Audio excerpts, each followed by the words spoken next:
There are some saints, because of their actions, their teachings, or the devotion of the faithful, are more well known and popular than others.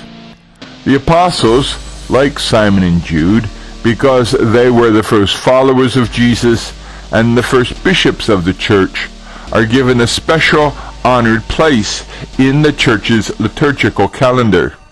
October 28th is listed as a feast in the church's liturgical calendar. That usually means that the Mass for the day not only has special prayers, but the Gloria is also recited. For extra special celebrations, like the Solemnity of Saints Peter and Paul, or the Solemnity of the Annunciation, there is usually not only a Gloria, but also a Creed and another scripture reading. Other less popular or famous saints are listed as a memorial, which means there are special prayers in their honor. Some saints have merely an optional memorial. They might have an opening prayer, but the other prayers of the Mass are taken from the common or general prayer. Then there are ferial days, when the Church's liturgical calendar does not call for any special celebration, and the priest can say any of the various Masses listed in the Roman Missal. The Martyrs of Douai is a national memorial in England, celebrating 160 priests and laymen who gave their lives to minister to Catholics in England when it was illegal to be a priest in England. Saint Simon was one of Jesus' hand-picked apostles. He is usually referred to as Simon the Zealot or Simon the Canaanite, to distinguish him from Simon Peter. Both terms, zealot and Canaanite, come from the Hebrew word kana, which means zealous for the law of God. Little is known about his origins or his apostolic ministry. According to the Latin tradition, he preached in Persia and was martyred there by being sawed into pieces. Hence, in artistic rendering, Saint Simon is usually pictured with a saw. The Gospel lists Simon among the apostles. In Luke 6:13-15 we read, "And when day was come, he called unto him disciples, and he chose 12 of them, whom he also named apostles, Simon, whom he surnamed Peter, and Andrew his brother, James and John, Philip and Bartholomew, Matthew and Thomas, James the son of Alphaeus, and Simon, who is called Zelotes, and Jude, the brother of James, and Judas Iscariot, who was the traitor." Similarly, St. Jude was also one of Jesus' 12 apostles. He is often referred to as Jude, or Judas Thaddeus, or simply Thaddeus, to distinguish him from Judas Iscariot, the betrayer. St. Luke's Gospel refers to him as Judas, the brother, or sometimes son of James. He is mentioned in the Gospel of John 14:22 as Judas, not the Iscariot, and asks the Lord, "How is it that you will manifest yourself to us and not to the world?" He may also be the Judas mentioned in Matthew 13:55. Jesus' brethren James and Josie and Simon and Judas. Little is known about his apostolic ministry after the ascension of the Lord. Some traditions say that he was martyred with St. Simon in Persia, while other traditions place his martyrdom in Armenia. The Epistle of Jude in the New Testament is attributed to him. He wrote, chapter 1, verse 5-8, "Now I desire to remind you, though you were once for all fully informed, that he who saved the people out of the land of Egypt afterward destroyed those who did not believe. And the angels did not keep their own position, but left their proper dwelling, have been kept by him in eternal chains in the nether gloom until the judgment of the great day. Just as Sodom and Gomorrah and the surrounding cities, which likewise acted immorally and indulged in unnatural lust, serve as an example by undergoing a punishment of eternal fire. Yet in like manner these men in their dreamings defile the flesh, reject authority, and revile the glorious ones. The Martyrs of the College of Douai. In 1534, King Henry VIII broke with the Catholic Church over the question of the divorce of his wife, Catherine of Aragon.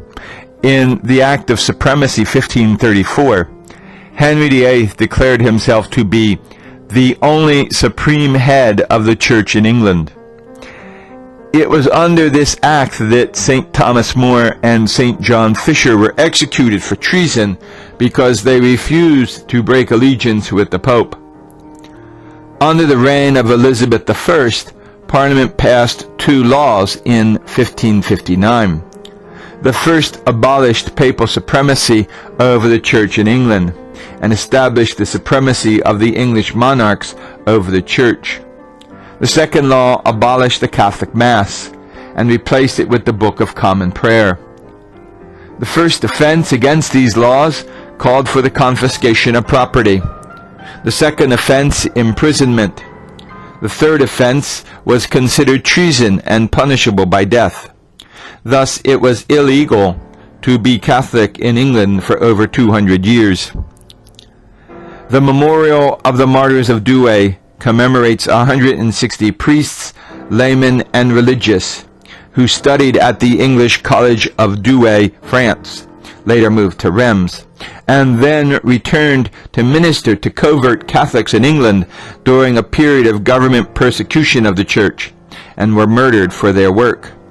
They have individual memorials, but are also remembered collectively in this celebration. Listed here are the martyrs of the College of Douai, along with the dates of their martyrdom.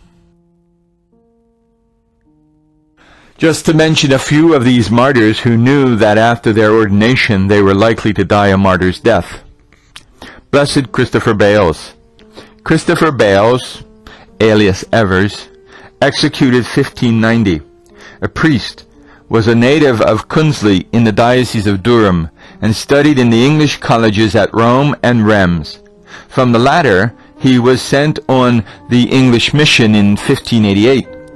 Having been apprehended soon afterwards, he was tried and convicted under the statute of 27 Elizabeth for taking priest's orders beyond the seas and coming into England to exercise his sacerdotal functions. He was drawn to a gallows at the end of Fetter Lane in Fleet Street, London, and hanged, disemboweled, and quartered 4th March 1590.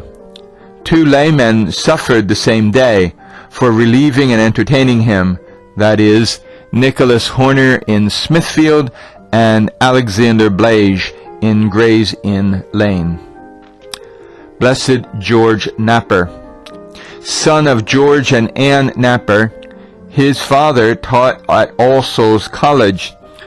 He was the great-nephew of William Cardinal Pitot, educated at Corpus Christi College in Oxford, seminarian at the English College Douai, France.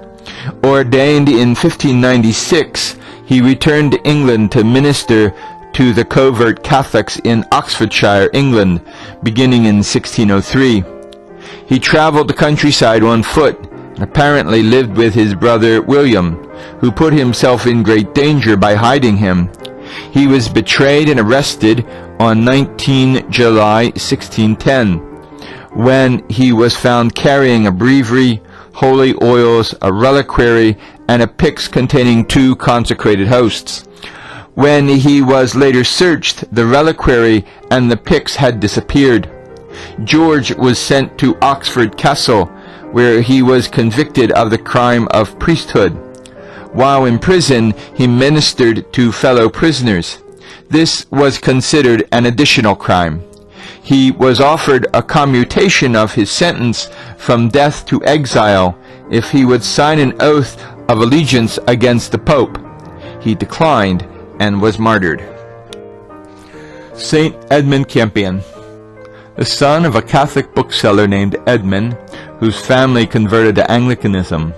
The boy planned to enter his father's trade, but earned a scholarship to St. John's College, Oxford, under the patronage of Queen Elizabeth I, court's favorite, Robert Dudley, Earl of Leicester. Queen Elizabeth offered him a diaconate in the Church of England.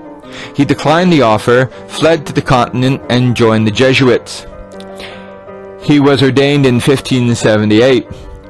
He spent some time working in Bohemia, then returned to London, England, as part of a Jesuit mission, crossing the Channel disguised as a jewel merchant.